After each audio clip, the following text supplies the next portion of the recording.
This is my first twice built computer. I usually like to think that I somewhat know what I'm doing when I start a new build, but this time, with all the best intentions, it turned out a little bit differently than I expected. And it's not even the fact that I didn't know exactly what I wanted to do. That part's been obvious for quite a while. Use my old processor and put it in a new build. The hiccup started when I decided that actually I want quite a bit more than what I originally intended, and I want to do it on the exact same budget. And that's how I ended up building this computer twice. First time as I pre-planned, and the second time like I should have done it the first time. If it doesn't make sense yet, it will soon. For anyone shouting that that is the wrong slot for an M.2 SATA SSD, I just want to say, yep, you're right.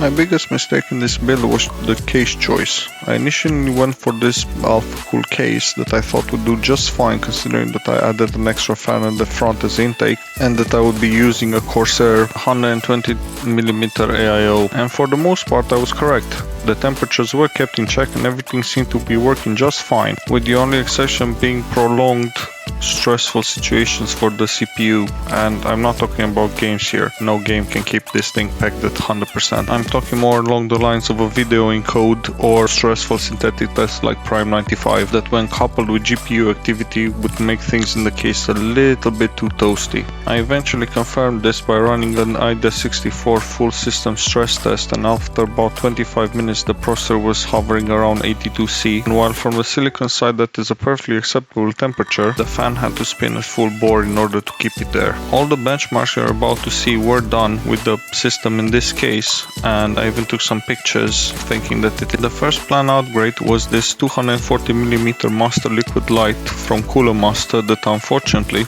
and ironically did not fit in the Cooler Master Storm case. So I had to resort to a backup plan, which is the 120mm AIO, again master liquid light from Cooler Master, which in my opinion is functionally identical to the Corsair. Now I could have simply modified the case and made the 240mm one fit, but I felt that since this computer has a high chance of being shipped around the country, I did not want to risk any sort of damage. The one thing I will say about this cooler, it has the worst instructions I've ever seen. Comes with a backplate that is labeled AMD on one side but doesn't tell you to use it or not use it, or which of the other included accessories or screws you should use on an AMD system. It only lists the Intel ones. So I decided the most sensible course of actions is to throw them away and just use the little ears that look like they would clip to an AM4 motherboard. Also, the reason I switched the cooler around is because I didn't want the inlet and outlet to be the highest point in the system, because any air trapped there will have the potential to seriously shorten the pump's life. Honestly, this is a personal choice, and most of the marketing materials do show it mounted with the radiator ports at the top. Then again, the same marketing materials show installations like this, and no, your eyes do not deceive you, the pump is the highest point of the loop. In any event, it's easy to turn it around, or even better, make it a push-pull configuration if desired.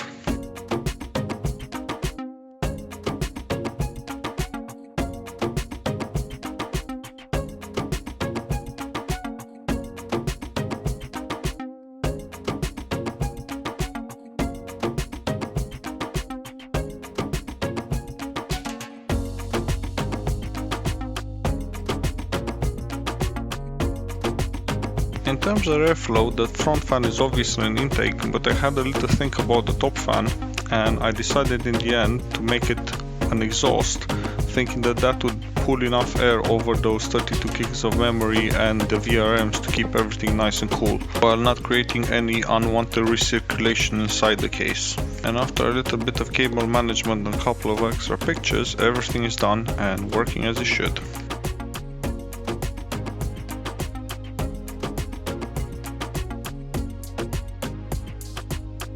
After a quick bout in BIOS to make sure that everything is fine and all the settings are set correctly and set to silent, the first test we're gonna be looking at is Heaven, which is an older benchmark but still very relevant because it can keep most GPUs pegged at 100% utilization. Please bear in mind that all benchmarks were done in the AlphaCool case, not in the CM Storm one, which means that the final thermal performance is better than what you are seeing here.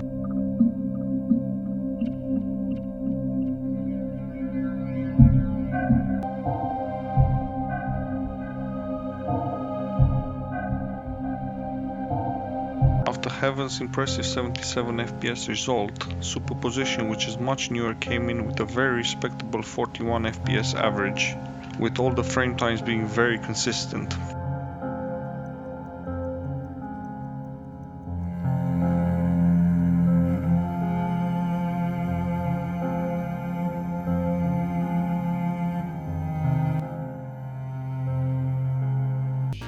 First actual game, and in Fortnite at 1080p Epic we're getting a rather nice 57 to 60 FPS, but I gather most people will not be playing that way, so when we switch the settings to medium with Epic draw distance, the FPS instantly shoots to about 200. While there are some dips, because the frame time never fluctuates, the experience is overall excellent. Rocket League at 1080p with everything turned up except motion blur, because I hate it, ran at 140 plus FPS, so I'm going to call this good enough and then some.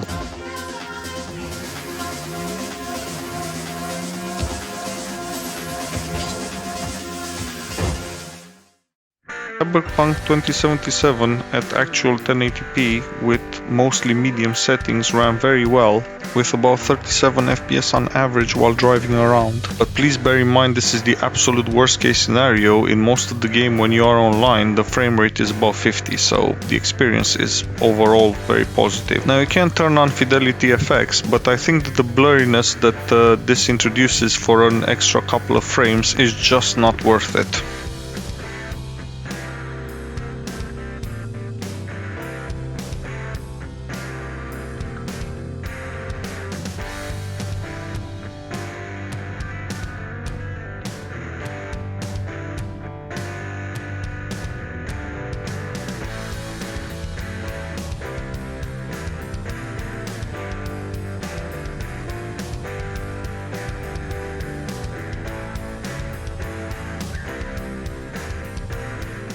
Death Stranding at 1080p high settings ran really well with 60 FPS average and really tight frame times that made it very smooth and very enjoyable. And this is all without actually resorting to fidelity effects, which can be employed if you want to run at a higher frame rate or a higher resolution. To be honest, I forgot to test it with VSync off like I should have done in the first place to see what the maximum frame rate is, compare the fidelity effects on and off.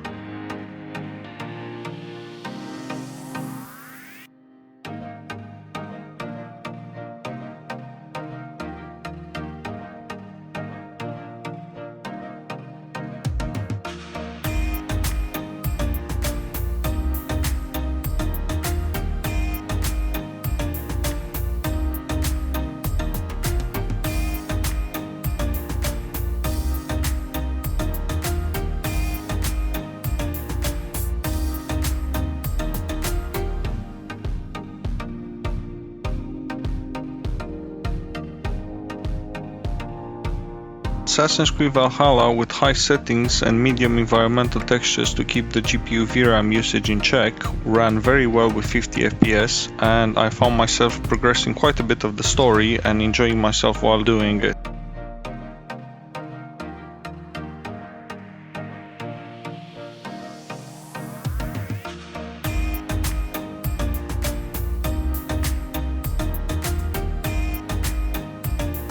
The last game we're gonna be taking a look at is Horizon Zero Dawn, which at Full HD at the original quality settings ran very well with about 63 FPS average.